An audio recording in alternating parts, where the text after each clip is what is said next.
नमस्कार दोस्तों, आज काफ़ी अरसे के बाद मैं आया हूँ। पीछे कुछ दिक्कतें रहीं, इस कारण बस ये थोड़ा गैप हो गया। और आज आपके लिए जो एक केस लेके आया हूँ वो दिल्ली हाई कोर्ट का है और बहुत ही महत्वपूर्ण जजमेंट दिया है। डिवीज़न बेंच है सुरेश कुमार कैत जस्टिस साहब की और जस्टिस नीना बंसल कृष्णा की बेंच ने बहुत ही अच्छा डिसीजन दिया है। और ये डिसीजन है कि जो पत्नी बार बार घर छोड़ के भाग जाती है अपने मैके, तो उसको क्रूरलिटी माना गया है, क्रूरता माना गया है और इसे मेंटल क्रूरलिटी दिल्ली हाई कोर्ट ने कहा है। और इस ग्राउंड के ऊपर जो हस्बैंड है उसको डाइवोर्स दे दिया है। दोस्तों, ये एक बड़ा इंटरेस्टिंग केस है और दो पढ़े लिखे लोगों के बीच में है। दरअसल ये दोनों ही MBBS डॉक्टर थे और इन लोगों ने साथ साथ शादी की, बच्चे भी हुए, सब कुछ हुआ, परंतु जो क्रूरलिटी थी, जो जिस तरह का व्यवहार था पत्नी का, वो ठीक नहीं था। तो इसमें जो पति है उसने सेक्शन 19 में फैमिली कोर्ट्स एक्ट में जो जजमेंट था 11/4/2022 का दिल्ली फैमिली कोर्ट का, उसको चैलेंज किया था। उसमें फैमिली कोर्ट ने उसके इस ग्राउंड पे डाइवोर्स देने से मना कर दिया था। दरअसल जो पटिशनर है उसने जो अंडर सेक्शन 13A सेक्शन है हिंदू मैरिज एक्ट के 1955 के, जो सेक्शन 13(1) जो है ए जो है, वो कहता है कि क्रूरलिटी के बेस पे डाइवोर्स किसी को भी मिल सकता है।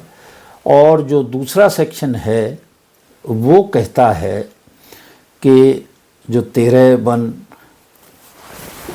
है, वो कहता है कि जो डिजर्ट करना है, काफ़ी लंबे अरसे तक छोड़ के रखना है, वो भी एक ग्राउंड डाइवोर्स का होता है। इस ग्राउंड पे इन्होंने फैमिली कोर्ट में अपना पटिशन डाला था, परंतु फैमिली कोर्ट ने इसको सही नहीं माना और उसके अगेंस्ट ये दिल्ली हाई कोर्ट में आए। और दिल्ली हाई कोर्ट में जो फैमिली कोर्ट का डिसीजन था उसको सही नहीं माना और इनको डाइवोर्स दे दिया।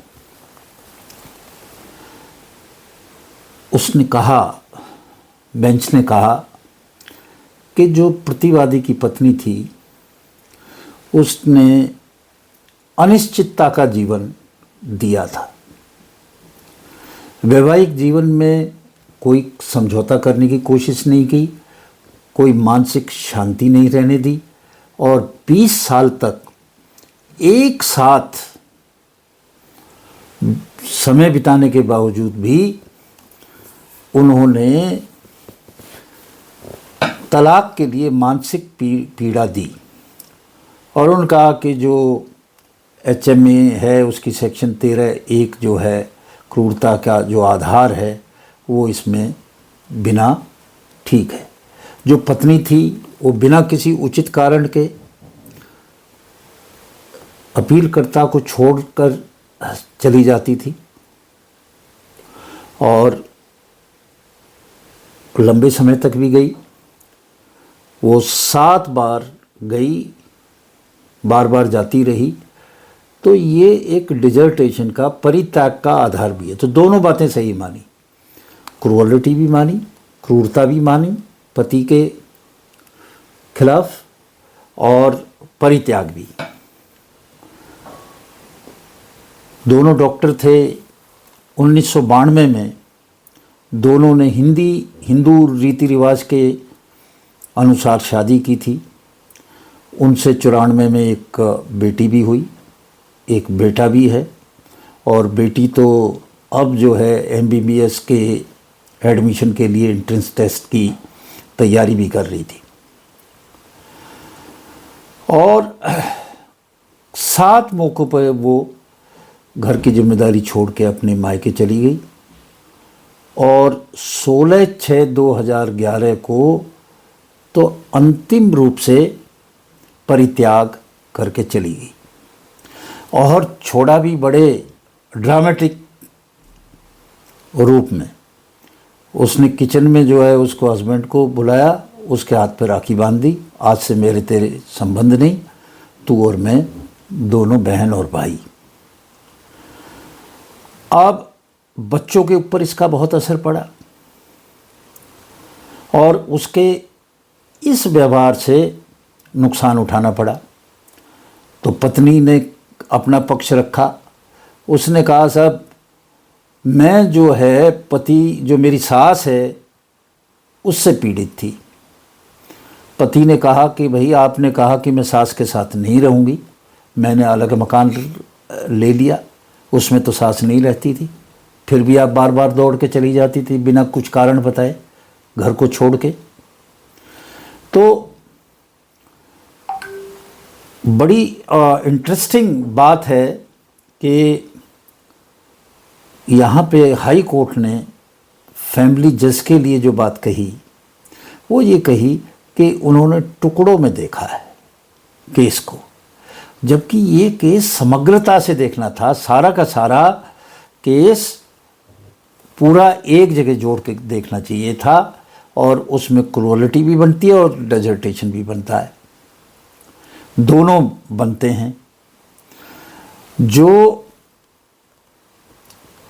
कुछ कर सकता था हस्बैंड उसने किया, कोई ऐसी क्रूअलिटी नहीं की कि फिर भी वो बार बार छोड़ के जाती रही। और इस तरह से दिल्ली हाई कोर्ट ने क्रूअलिटी को भी डिफ़ाइन किया कि अगर कोई पत्नी बार बार घर छोड़ के अपनी पेरेंटल घर पे जाती है, माँ बाप के घर पे जाती है, तो ये भी एक ग्राउंड है क्रूअलिटी का।